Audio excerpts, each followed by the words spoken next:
संयुक्तं नित्यं ध्यायन्ति योगिनः कामदं मोक्षदं चैव।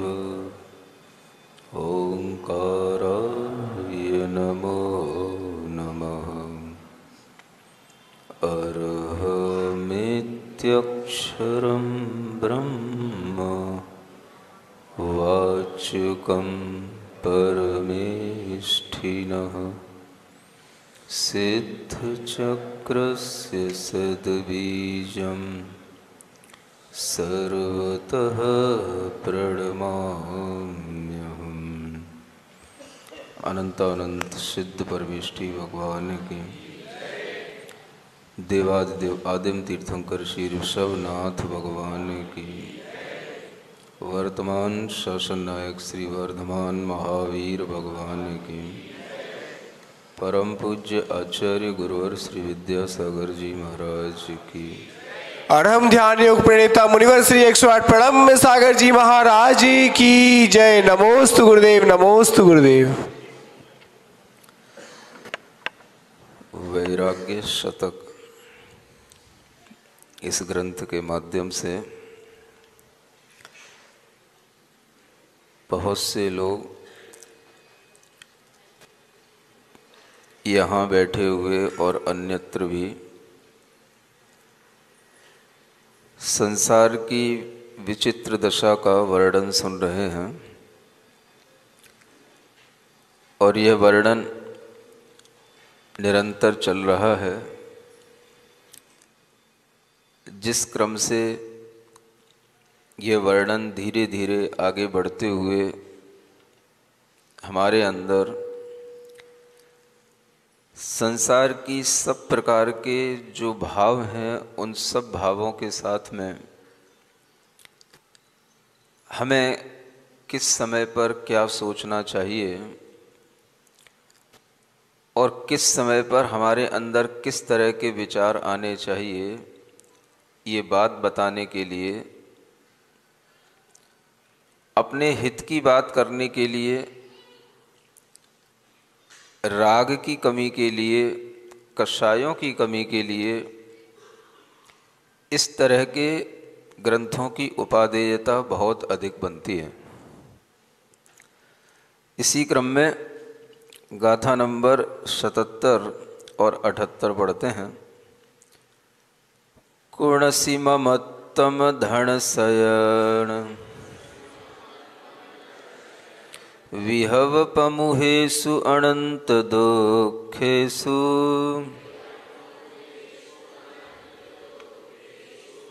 सीढ़िलेसी आयरम पुण अनंत सुखम मे मुखम मे संसारो दुहेउ दुख फलो दुस्सह दुख रूपोय न चयन्ति तम्पि जीवा अयि बद्धाणे अनिलेहि। आचार्य कहते हैं यह जीव ममत्तम कुणसी, ममत्व कर रहा है। कहाँ कर रहा है? धन शयन विहव पमुहेषु, धन में ममत्व कर रहा है, अपने जो स्वजन हैं उनमें ममत्व कर रहा है, और जो उसके पास में कुछ वैभव है, संपदा है, उसमें ममत्व कर रहा है। इन्हीं तीन चीज़ों की प्रमुखता के साथ में यह ममत्व भाव उत्पन्न किया जाता है। और इन सब में जो प्रमुख ममत्व का भाव है वो धन का है। स्वजन भी ममत्व के विषय बनते हैं और वैभव जिसमें अनेक चीज़ें आ जाती हैं, चाहे वो अपना किसी भी तरह का ऐश्वर्य हो, अपना प्रभाव हो, अपना किसी पद पर प्रतिष्ठित होना हो, ये सब वैभव कहलाता है। इन सब के विषय में भी एक ममत्व भाव ये जीव कर रहा है। और इन सब चीज़ों में होने वाला जो ममत्व है, आचार्य यहाँ कह रहे हैं अनंत दुखेषु, ये सब अनंत दुख रूप चीज़ें हैं। इनमें ममत्व करना माने दुख में ममत्व करना, इनसे मोह बढ़ाना माने दुख से मोह बढ़ाना। जिन चीज़ों में हम ममत्व करते हैं हम उन्हीं चीज़ों को प्राप्त करते हैं। चीज़ें हमारे सामने होती हैं, लेकिन भीतर से वह चीज़ें अगर हमें दुख दे रही हैं तो हमें वह दुख महसूस नहीं होता। हमें चीज़ को प्राप्त करने की जो लालसा होती है वो सामने रहती है। हमें चीज़ों में सुख की अवभासना होती है, भले ही वो वस्तु हमारे लिए किसी भी तरह का दुख क्यों ना दे रही हो। तो दुख को अगर हम ममत्व के साथ में जोड़ लेते हैं तो आगे भी आचार्य कहते हैं आपको दुख ही मिलेगा। दुख एक भीतरी भावात्मक चीज है और उस दुख को सामने अभिव्यक्त करने के लिए अनेक तरह के ये चीजें आ जाती हैं, जिनमें कुछ चेतन है कुछ अचेतन है। धन है ये अचेतन है, स्वजन है ये चेतन है, वैभव है ये भावात्मक है। और इन सब चीज़ों के साथ में जो हमारा ममत्व का भाव है वह ममत्व जितना अधिक है, मान के चलिए कि दुख उतना ही अधिक है।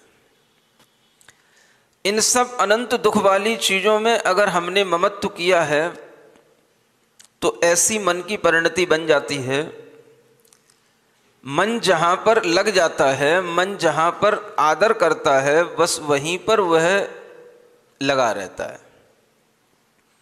तो आचार्य कहते हैं कि हमने इन चीज़ों में ममत्व किया, माने इन्हीं चीज़ों का हमने आदर किया, इन्हीं चीज़ों पर हमने ध्यान दिया।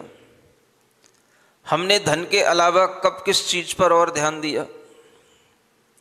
जितना हमारे जीवन में धन का महत्व है शायद किसी भी चीज़ का महत्व नहीं होगा। और अगर हम इस क्रम को देखें तो ये क्रम भी बिल्कुल सही लिखा हुआ है। हमें लगता है कि हमारे स्वजनों का महत्व हमारे लिए बहुत है, लेकिन धन का महत्व उससे भी ज़्यादा है।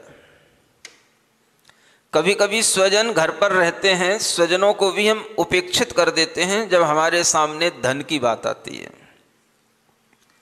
धन कमाने के लिए हमें जब कहीं जाना होता है, धन कमाने के लिए जब हमें कोई भी तरह की मेहनत करनी पड़ती है, तो वहाँ पर हम अपने स्वजनों की भी उपेक्षा कर देते हैं। किसी भी तरह के स्वजनों का कोई काम हो, हम उसको टाल सकते हैं कि भाई ये काम आपका 2 दिन बाद भी हो जाएगा, लेकिन अभी जो हमारे सामने ग्राहकी का समय आया है ये महत्वपूर्ण है, आप तो 2 दिन बाद भी मिल जाओगे। जो भी हमारे अपने हितैषी होते हैं, हमारे अपने परिजन होते हैं, हमारे अपने ही बंधु होते हैं, उनको भी हम कुछ समय के लिए इग्नोर कर सकते हैं और ये सोच लेते हैं कि धन है तो ये सब हैं, और धन नहीं होगा तो ये कोई भी हमारे नहीं होंगे और ना हमारे कुछ काम के होंगे। इसलिए आप ये बात समझें कि आचार्यों ने हमारे भावों को पकड़ा है और हमारे भावों को ही यहाँ पर चित्रित किया है। हमें यहाँ पर कुछ सिखाया नहीं जा रहा है, ना हमें यहाँ पर कुछ पढ़ाया जा रहा है, हमें यहाँ पर कोई ट्रेनिंग भी नहीं दी जा रही है, हमें यहाँ पर कोई टीचिंग भी नहीं दी जा रही है। हमें यहाँ पर केवल अपने ही भावों से इन्वॉल्व होने की एक पद्धति बताई जा रही है। आप ये ना समझें कि यहाँ आपको कुछ पढ़ाया जा रहा है। आप बहुत पढ़े लिखे हैं, आपको कोई ट्रेनिंग दी जा रही हो ऐसा भी नहीं है, क्योंकि आप पहले से बहुत ट्रेंड हैं। पढ़ाने वालों से ज़्यादा ट्रेंड हैं, समझाने वालों से ज़्यादा ट्रेंड हैं, और आप इतने ट्रेंड हैं कि अगर आपके भी सामने कोई कह दे कि आप इनको थोड़ा सा समझा दें ताकि ये थोड़ा सा अपना ममत्व छोड़ दें, तो आप उन्हें भी 2-2 घंटे तक लेक्चर दे सकते हो। इतने ट्रेंड हो चुके हो आप, इतनी आपकी टीचिंग हो चुकी है। जरूरत टीचिंग और ट्रेनिंग की नहीं है, जरूरत है अंडरस्टैंडिंग की। टीचिंग और ट्रेनिंग से बड़ी चीज होती है अंडरस्टैंडिंग, जिसे कहते हैं एक समझ। जरूरी नहीं कि जब कोई हम टीचिंग पा रहे हो तो हमारे अंदर समझ आ जाए, जब हम कोई ट्रेनिंग ले रहे हो तो हमारे अंदर समझ आ जाए। समझ एक अलग चीज है। और टीचिंग और ट्रेनिंग जो होती हैं वह किताबों से हो सकती हैं, वो किसी कोर्स के थ्रू हो सकती हैं, वो किसी एक सिस्टम के थ्रू हो सकती हैं, लेकिन अंडरस्टैंडिंग के लिए कोई सिस्टम नहीं चाहिए। जब व्यक्ति के अंदर एक सहज ये अंडरस्टैंडिंग आती है तो वह अपने आप को इन्वॉल्व करता है जो चीजें सामने हो रही हैं उनसे। जैसे कि कल कहा था कि आपको चारों ओर लोग मरते हुए दिखाई दे रहे हैं, ये आपकी एक समझ हो सकती है। इसको सिखाने की कोई ज़रूरत नहीं है, इसके लिए कोई ट्रेनिंग करने की ज़रूरत नहीं है। माइंड आपका ट्रेंड है, माइंड आपका सब चीज़ें सीखा हुआ है, बस एक समझ की ज़रूरत है। तो इस तरह के जो भावना प्रधान ग्रंथ होते हैं, ये जो वैराग्य शतक जैसे ग्रंथ हैं, मुझे कहीं नहीं लगता कि इन ग्रंथों में हमें कोई शिक्षा दी जा रही है, हमें कोई चीज के लिए ट्रेंड किया जा रहा है। नहीं, इनमें केवल एक समझ पैदा की जा रही है। चीजें हम समझते हैं, हमारे सामने जब धन हो रहा हो, सीजन का टाइम चल रहा हो, सुबह से शाम तक हमें अपनी दुकान पर रहना हो, और उसी समय पर अगर हमारे घर में किसी बच्चे को चोट भी लग जाए तो हम कह देंगे हम आपकी व्यवस्था कर देते हैं, घर में जो उसके दूसरे लोग हैं उसको दिखा लाना, अभी कोई अगर बहुत ज़्यादा सीरियस नहीं है तो हमें परेशान करने की ज़रूरत नहीं है, हम आकर के घर पे बाद में देख लेंगे, अभी थोड़ा सा सीजन का समय चल रहा है, ग्राहक की लगी हुई है, डिस्टर्ब ना करें। ये हमारे जीवन में घटित होने वाली चीज़ें हैं। इसके लिए हमें कोई ट्रेंड नहीं किया गया कि आपको ऐसा बोलना है जब आपके घर में कोई पीड़ित हो जाए, किसी को चोट लग जाए और आपकी दुकान चल रही हो, आपको दुकान बंद न करने की इच्छा हो और ये सोचने की इच्छा हो कि थोड़ी देर के लिए ये विचार हमारे सामने से हट जाए, तो इसके लिए आपको कोई ट्रेंड नहीं किया गया। कोई आपको किसी भी बिजनेस मैनेजमेंट के कोर्स में टीचिंग नहीं दी गई है, चाहे भले ही आपने MBA कर लिया हो या BBA कर लिया हो। ये टीचिंग और ट्रेनिंग की चीजें नहीं है, ये हमारी अंडरस्टैंडिंग की चीजें होती हैं। इसलिए इस ग्रंथ में जो कहा जा रहा है वो सिर्फ एक समझ पैदा करने के लिए। धन हमारे सामने सर्वोपरि होता है। हम कितने ही किसी से वायदे करें, कितने ही किसी के सामने प्रॉमिस करें कि नहीं आप हमारी जिंदगी में बहुत अहम हो, लेकिन किसी की जिंदगी में कोई अहम नहीं होता है। सबसे बड़ी चीज होती है धन। जब आदमी के सामने धन आता हुआ दिखाई देता है तो वो अपने सब रिश्तों को दरकिनार कर देता है। जब आपके सामने कोई भी तरह का ऑफर आ जाए और आपसे कहा जाए कि आपको घर छोड़ करके ऐसी जगहों पर रहना है जहां पर ना कोई धर्म का साधन मिलेगा, ना आपको आपका परिवार मिलेगा, लेकिन आपको वहां पर बहुत अच्छी कमाई होगी, ये जितने भी लोग बैठे हैं यहाँ एक भी नहीं टिकेंगे। चाहे उसके लिए हमें सिंगापुर जाना पड़े, चाहे सीलोन जाना पड़े, चाहे श्रीलंका, कहीं भी जाना पड़े, हम पहुंच जाएंगे अगर हमें वहां से धन प्राप्ति का कोई भी इंटरेस्टिंग ऑफर मिल जाए तो। ये बात हमारे अंदर जो समझ के माध्यम से पैदा हुई है, एक धन के प्रति हमारे अंदर जो समझ है वो अपने आप में अलग है। इसे किसी स्कूली कोर्सों में नहीं समझाना पड़ता। इसे समझने के लिए तो हमें अपनी समझ खुद ब खुद देखनी पड़ती है और इन ग्रंथों में थोड़ा सा झांकना पड़ता है कि हाँ जो लिखा है वो सच भी है कि नहीं है। तो जिनके लिए गृहस्थी प्रधान है, जिनके लिए समाज प्रधान है, जिनके लिए व्यापार प्रधान है, जिनके लिए अपना समाज में स्टेटस बनाना मुख्य कार्य है, उनके लिए धन भी अपने आप में मुख्य कार्य हो जाता है। आपका स्टेटस आपके स्वजनों से नहीं बनेगा कि आपकी फैमिली में कितने मेंबर हैं, कितने अच्छे अच्छे मेंबर हैं, वो कितने ब्यूटीफुल हैं, या वो कितने टैलेंटेड हैं, इससे आपका स्टेटस नहीं बनेगा। आपका स्टेटस किससे बनेगा? किससे बनेगा? जितना अच्छा आपके पास में ये धन होगा उसी से आपका स्टेटस बनेगा। इसलिए सब चीजें सेकेंडरी हैं आपके सामने, चाहे पत्नी हो, चाहे बच्चे हो, चाहे परिवार हो। जब धन प्राप्ति के साधन सामने होते हैं तो आदमी के सामने हर चीज सेकेंडरी हो जाती है। इसलिए आचार्य कहते हैं सबसे ज्यादा ममत्व अगर गृहस्थ का रहता है, संसारी प्राणी का रहता है, तो किस में रहता है? धन में रहता है। दूसरे नंबर पे उसके स्वजन आते हैं। जो उसके साथ रहने वाले लोग हैं वह उसके लिए इतने महत्वपूर्ण नहीं होते हैं जितना धन होता है, लेकिन अगर वह भी उसके साथ में है तो वह सोच लेता है कोई बात नहीं, धन भी है, स्वजन भी है, वैभव भी है, माने हमारे पास में सुखपूर्वक जीने के लिए सब कुछ है। जब आपके अंदर यह भाव आ गया हमारे पास सुखपूर्वक जीने के लिए सब कुछ है, हमें इन्हीं में अपना समय निकालना है, हमें इन्हीं में अपना इंटरेस्ट बढ़ाते जाना है, तो इसी इंटरेस्ट का नाम है ममत्व भाव। मम माने मेरा, त्व माने उस मेरे का जो भाव है वह मम पन, मेरापन कहलाता है। वो मेरापन, जो तेरा है वो तेरापन और जो मेरा है वो मेरापन। ये पन जरूर होना चाहिए। केवल मेरा से काम नहीं चलता, मेरे के साथ में मेरापन, अपना से काम नहीं चलता, अपनापन। समझ पा रहे हो? क्या चाहिए आपको? आप अपने तो हैं लेकिन आप में अपनापन नहीं दिखता है। ऐसा कभी कभी महसूस होता है? किसी के साथ में रहते हुए आप अपने तो हैं लेकिन आपसे अपनापन नहीं दिखता है। क्यों नहीं दिखता है?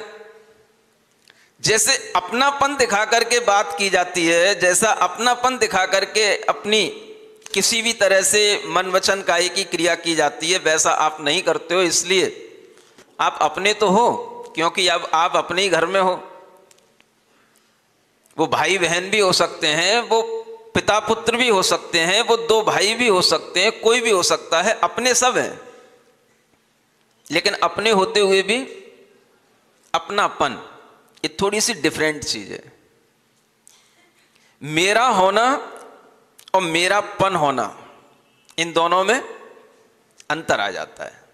और वो अंतर क्या है? तो वो अंतर है भीतरी रस का। जो मम का रस है, मेरा जो रस है, उस रस में पना होता है। पना किसमें होता है? आ गया याद? आम का पना। पना तो हर किसी का हो सकता है। वो कच्चे आम का भी हो सकता है, पके आम का भी हो सकता है, वो किसी भी फ्रूट का हो सकता है। चाहे वो केले का भी पना हो सकता है, वो सेब का भी हो सकता है, वो किसी भी चीज का पना हो सकता है। पना माने रस। किसी भी चीज में अगर भीतर से रस आता है तो उसमें पना आया, और पना आया तो उसके साथ में अच्छी बॉन्डिंग होती है। फिर बॉन्डिंग समझते ना? वो पने के साथ होती है। इसलिए अगर आपने कभी आम खा लिया तो इतना आपको आम के साथ में ममत्व तो नहीं आएगा जितना आपको आम का पना पीने में या उसको खाने में जितना आपको इंटरेस्ट आएगा, जितना आपको आम के साथ में ममत्व आएगा, वो आम के पने के साथ आएगा। पना भीतर का रस होता है, और वह रस जिस चीज में आता है हम उसी से बंध जाते हैं। अगर रस नहीं आ रहा है तो बंधन नहीं है, रस आ रहा है तो बंधन है। अब हम कहते हैं कि हमें बंधना नहीं है लेकिन रस लेना है पूरा। ये कैसी उल्टी बात हो गई? अगर आपको किसी में रस आएगा तो आप बंधोगे ही, और अगर आप ये सोचते हो कि हम बंधना नहीं चाहते हो, रस मिल जाए, ये पॉसिबल नहीं है।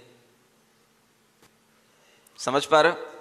कोई भी रिलेशन हो, चाहे वो फैमिली का अपने माता पिता के साथ में रिलेशन हो, चाहे पति पत्नी का रिलेशन हो, चाहे भाई भाई का रिलेशन हो, अगर एक दूसरे में रस आता है तो बंधन है, और रस नहीं आता है तो कोई बंधन नहीं है।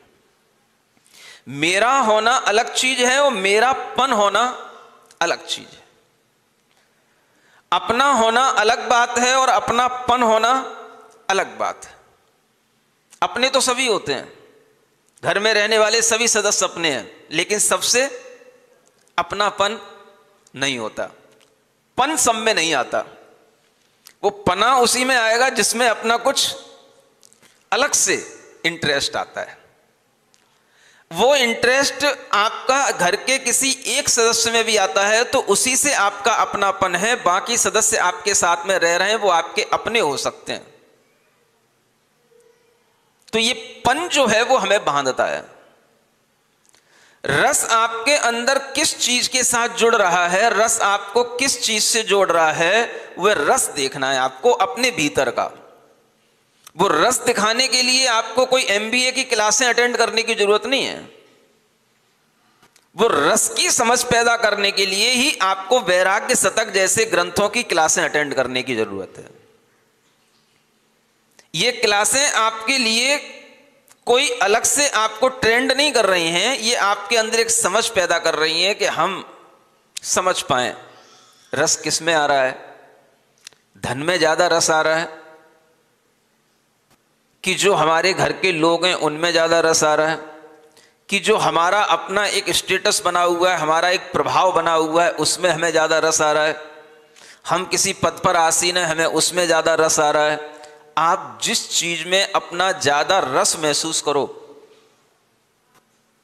आपको क्या लगेगा? वही चीज तो है जिससे हमें सुख मिलता है। लेकिन आचार्य क्या कह रहे हैं? वही चीज तो है जिसके कारण से तुम दुखी हो। अब ये बड़ी उल्टी अंडरस्टैंडिंग हो जाती है। हमें लग रहा है कि उसी में सुख है। हमें लग रहा है कि अगर हम किसी पद पर आसीन हैं तो तभी तक हम सुखी हैं जब तक हम उस पद पर हैं। और आचार्य कहते हैं अगर आप किसी भी पद से, प्रतिष्ठा से, धन से, स्वजनों से बंध गए, आपको उसमें रस आने लगा, तो आप दुख से बंध गए, आपको दुख होगा। अब यह समझने की बात है कि जहां हमें सुख की अवभासना हो रही है, वहीं पर हमको कहा जा रहा है कि वहीं आपके साथ में दुख है। अब हम ये कैसे समझ विकसित करें कि जिस चीज में हमें दुख हो रहा है उसी चीज में हमें सुख लग रहा है, और हमारे से यह कहा जा रहा है कि ये सुख नहीं है, ये दुख है। इसलिए कोई भी गृहस्थ सुख को छोड़ना नहीं चाहता है। बताओ क्या नहीं छोड़ना चाहते? दुख को नहीं छोड़ना चाहता कि सुख को नहीं छोड़ना चाहता? किसी भी गृहस्थ से पूछे हम आप क्या नहीं छोड़ना चाहते, तो वो क्या कहेगा? मैं सुख को नहीं छोड़ना चाहता महाराज। जैसा सुख मुझे अपने घर में लगता है, अपने परिवार के बीच में बैठ करके लगता है, अपने दुकान में लगता है, वैसा सुख हमें फिर कहां मिलेगा अगर हमने सब छोड़ दिया तो आदमी सुख नहीं छोड़ना चाह रहा है। और यहां क्या कह रहे हैं? ये सुख नहीं है, ये क्या है? ये दुख है। तो जब उसे ये लगे कि ये सुख नहीं है, दुख है, तब तो वो छोड़ने की कोशिश करे। तो जब उसे ये दुख नहीं लग रहा है तो इसका मतलब है उसे उन चीजों में रस आ रहा है। और जब तक ये रस आएगा तब तक आपके लिए इन चीजों में हमेशा आदर होगा। इन चीजों को आप बड़े अच्छी दृष्टि से देखेंगे। इन चीजों को आपके लिए एक सुख की दृष्टि से देखने का अभिप्राय आपका बना रहेगा। अब दूसरी चीज सामने आती है, अगर इन चीजों के प्रति आदर है तो आचार्य क्या कहते हैं अगली लाइन में? उसकी अपोजिट बात करते हैं। अनंत सुखम्मी मुखम्मी, क्या कहते हैं? अनंत सुख वाला जो मोक्ष है उसमें तुम्हारा आदर सीढ़ीलेसी शिथिल हो रहा है। आदर तो एक ही चीज में हो सकता है, या तो संसार के कारणों में आदर कर लो या मोक्ष के कारणों में आदर कर लो। इंटरेस्ट एक ही चीज में आएगा, या तो संसार की चीजों में इंटरेस्ट ले लो या मोक्ष की चीजों में इंटरेस्ट ले लो। लेकिन अगर आप चाहो कि दोनों मिल जाएं तो दोनों जगह आदर होता नहीं है।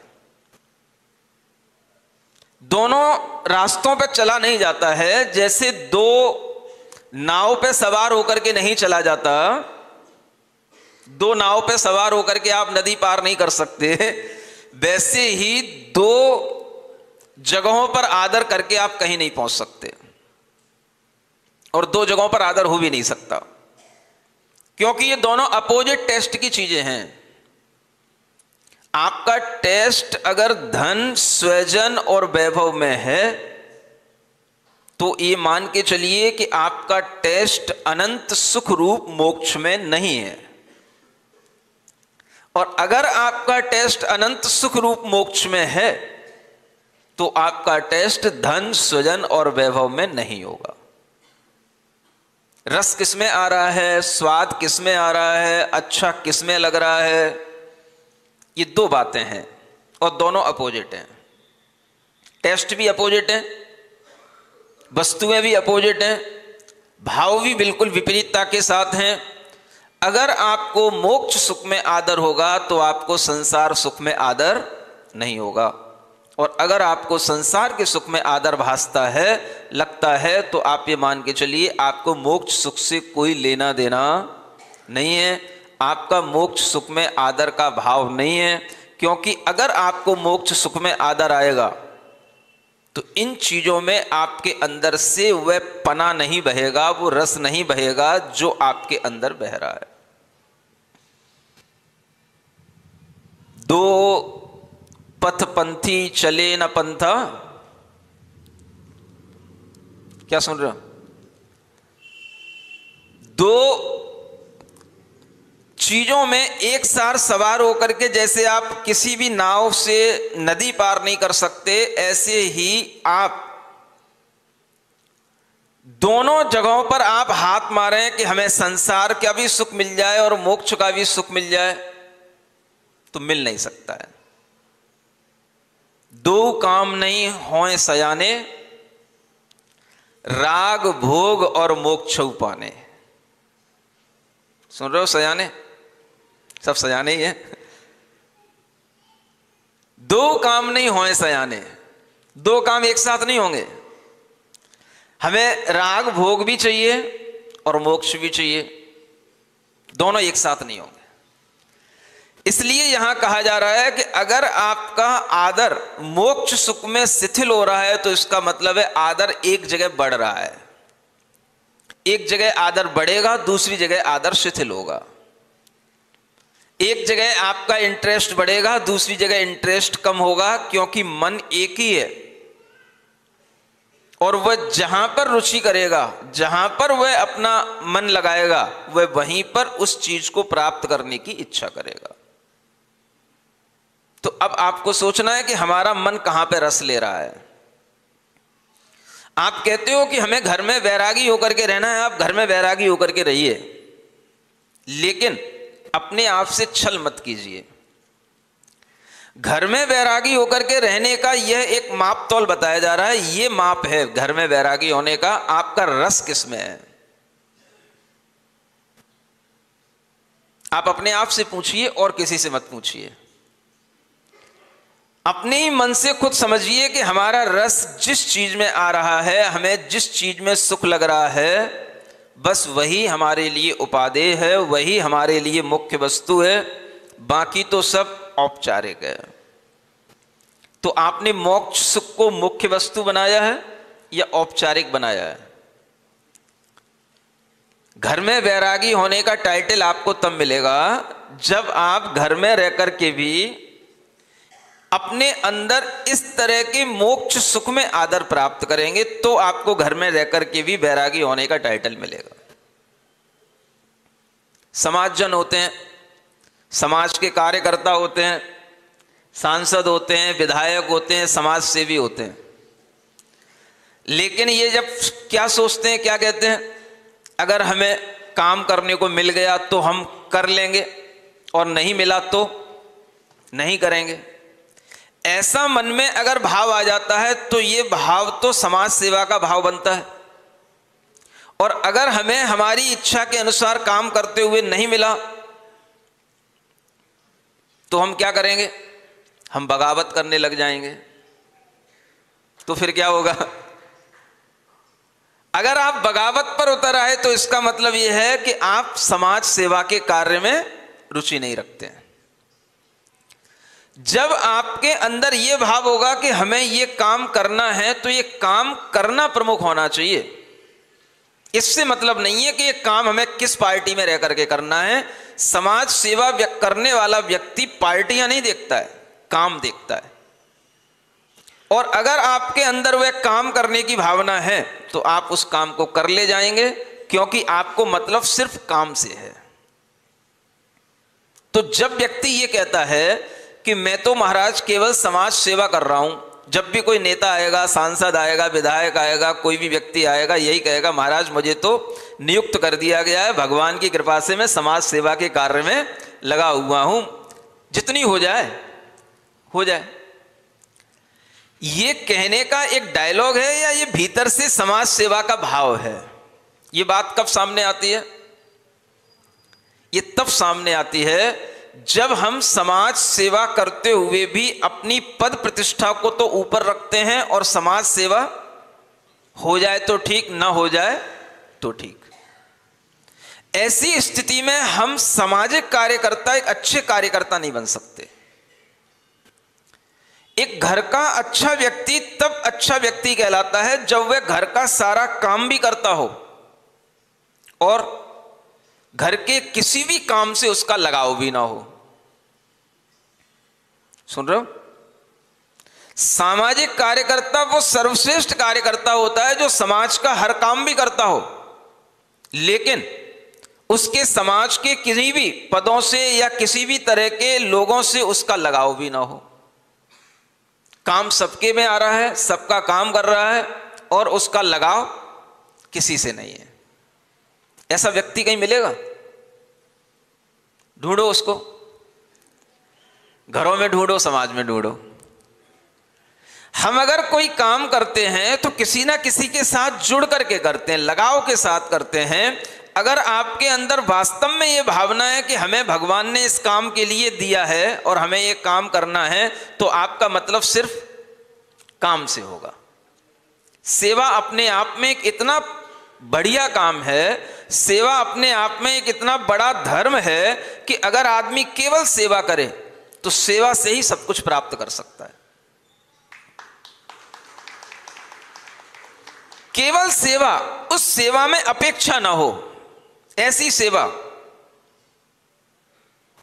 जिस सेवा में किसी दूसरे के किसी भी आदर की अपेक्षा ना हो और दूसरा हमसे थैंक यू कहे इसकी भी अपेक्षा ना हो, वह सेवा कहां मिलती है? एक लेडी हुई है मदर टेरेसा करके, कभी आपने नाम सुना हो? सब सुने होंगे। उसका नाम आता है सेवा करने के काम में। विकलांग बच्चों को, अपाहिज बच्चों को, किसी भी तरह के अंधे बच्चों को सेवा करने का काम उसने शुरू किया था। जब व्यक्ति किसी की सेवा करता है तो वह उस व्यक्ति की अपेक्षा नहीं करता है, वो इतनी अपेक्षा रखता है कि मेरी सेवा से इसको सुख मिल जाए, मेरी सेवा से ये अच्छा हो जाए, बस। इसी तरह से जब कोई अच्छा समाज सेवी होता है तो वह सिर्फ यही सोचता है कि मेरी सेवा से, मेरे कार्यकाल में, मेरे द्वारा इनके लिए ये अच्छे काम हो जाएं, इनके ये अच्छे काम बन जाएं, इनके ये सारे के सारे जो अड़चने हैं ये दूर हो जाएं। ठीक इसी तरह से जब कोई एक अच्छा गृहस्थ होता है, अपने घर में रहता है, तो घर में रह करके भी वह इसी तरह से सेवा करता है। घर के लोगों का पालन पोषण करेगा, लेकिन जुड़ाव किसी से नहीं, किसी के लिए मरना मिटना ये वाला विचार नहीं, करना सबके लिए। ये कहलाता है घर में रह करके वैरागी होना। एक राजा के लिए भी कहा जाता है कि एक राजा धर्मप्रिय राजा तब हो सकता है जब वह राजा होकर के भी न्याय के साथ काम करता रहे, तो वह धर्मप्रिय राजा कहलाएगा। एक राजा भी घर में रह करके वैरागी हो सकता है, जो भरत चक्रवर्ती हैं, जिनके लिए कहा जाता है घर में रह करके वैरागी थे। कैसे थे घर में रह करके वैरागी? कितना बड़ा उनका साम्राज्य था। पूरे भारत जैसे और अनेक 6 खंडों के वह एक राजा थे, और जिनके नाम पर यह भरत के नाम पर यह भारत देश चलता था। ऐसे वह चक्रवर्ती राजा, 96,000 रानियां, करोड़ों घोड़े, करोड़ों हाथी, जिनके साम्राज्य में राजा, जो छोटे छोटे देशों के राजा हैं, वो सब उनके चरणों में हमेशा नतमस्तक रहते हों।